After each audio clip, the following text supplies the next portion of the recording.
श्रीमाता श्रीमहाराज्ञी श्रीमत्सिंहासनेश्वरी चिदग्निकुण्डसम्भूता देवकार्यसमुद्यता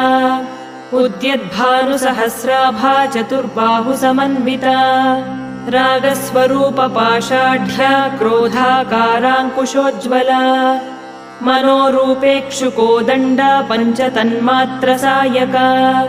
निजारुणप्रभापूरमज्जद्ब्रह्माण्डमण्डला चम्पकाशोकपुन्नागसौगन्धिकलसत्कचा कुरुविन्दमणिश्रेणी कनत्कोटीरमण्डिता अष्टमी चन्द्रविभ्राजदलिकस्थलशोभिता मुखचन्द्रकलङ्काभमृगनाभिविशेषका वदनस्मरमाङ्गल्यगृहतोरणचिल्लिका वक्त्रलक्ष्मीपरीवाहचलन्मीनाभलोचना